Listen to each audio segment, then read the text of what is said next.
मुलांनो, आपल्या हिंदीच्या पाठ्यपुस्तकातील योग्य चुनाव हा पाठ आपण पाहतो आहोत. हिंदी भाषेतला हा पाठ आहे.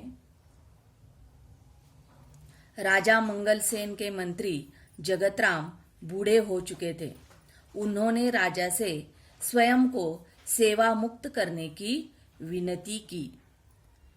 एक राज्य था, उस राज्य का राजा था मंगल सेन और उसके मंत्री थे जगतराम. जगतराम बूढ़े हो गए थे और इसलिए उन्होंने राजा को स्वयं यानी खुद जाके सेवा मुक्त करने की विनती की.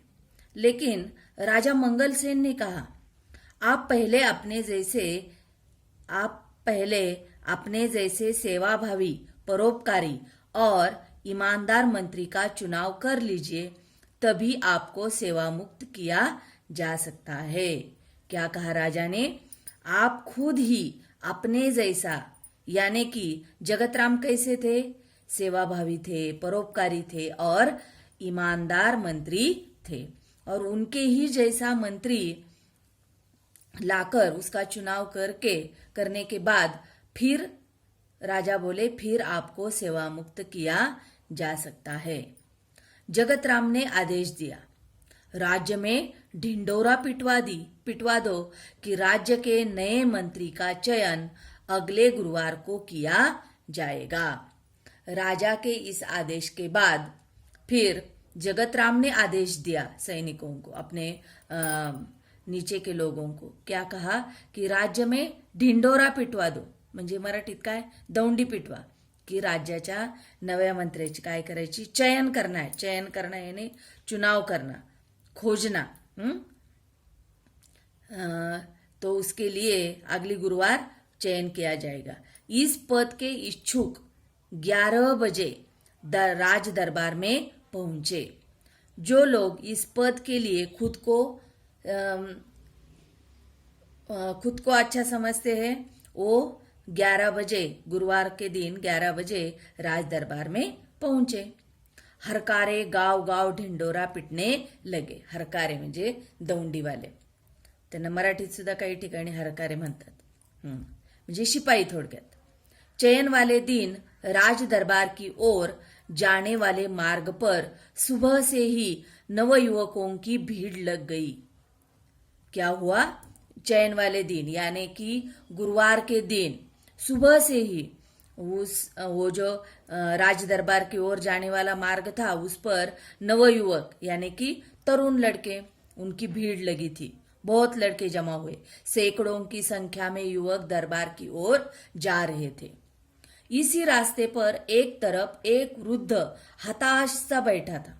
इसी रास्ते पर एक वृद्ध हताश होकर, उदास होकर बैठ गया था. उसकी बैलगाड़ी का एक पहिया रास्ते के किनारे कीचड़ में फंस गया था. वो क्यों हताश था?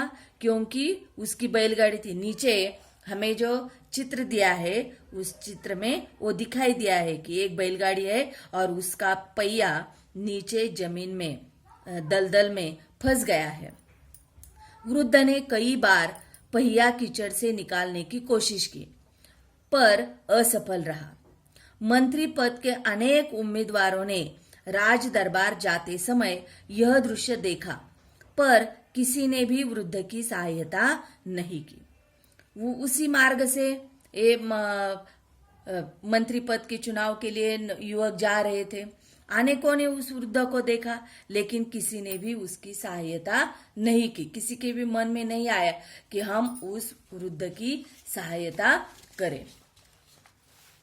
उम्मीदवार युवकों में एक था कर्मवीर और उन्हीं जो उम्मीदवार चयन के लिए आए थे उनमें से एक कौन था? कर्मवीर. कौन था ये कर्मवीर? कर्मवीर निर्धन परिवार का प्रतिभाशाली नवयुवक था. निर्धन यानी गरीब परिवार का एक प्रतिभाशाली यानी कि बुद्धिमान युवक था. वह तेजी से राज दरबार की ओर जा रहा था और वो भी उस चुनाव के लिए आया था और जल्दी जल्दी राज दरबार की ओर जा रहा था. उसी समय बैलगाड़ी वाला वृद्ध एक बार फिर पहिया कीचड़ से बाहर खींचने का प्रयास कर रहा था। यह दृश्य देखकर दरबार पहुंचने की चिंता न करते हुए कर्मवीर सीधी कीचड़ में उतरा। जोर लगाकर उसने बैलगाड़ी का पहिया कीचड़ से बाहर निकाला। वृद्ध ने उसे ढेरों आशीर्वाद दिए, फिर इनाम में कुछ रुपए देने चाहे, पर कर्मवीर ने विनम्रता से मना कर दिया। तो वृद्ध खुश हुआ, उसने उसे आशीर्वाद तो दे ही दिए, लेकिन इनाम में कुछ रुपए भी देने लगे।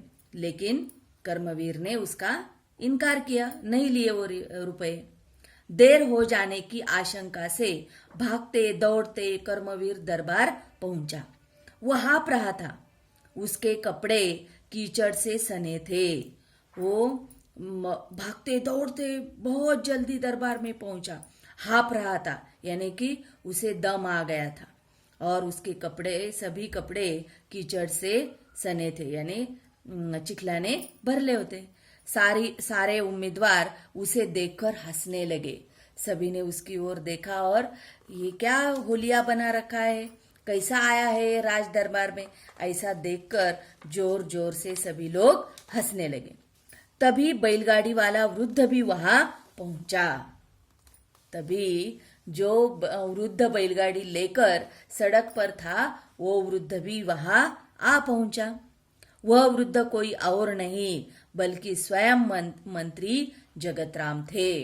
वो वृद्ध दूसरा तीसरा कोई नहीं था, तो कौन थे? स्वयं मंत्री जगतराम थे। उन्होंने सारी घटना राजा को सुनाई। फिर जगतराम ने राजा से कहा, महाराज, कर्मवीर में वे सारे गुण हैं जो राज्य के मंत्री के लिए आवश्यक है।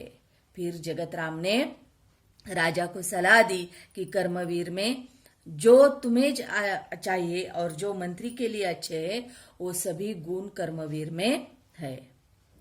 सारी बातें जानकर राजा मंगलसेन बहुत प्रसन्न हुए।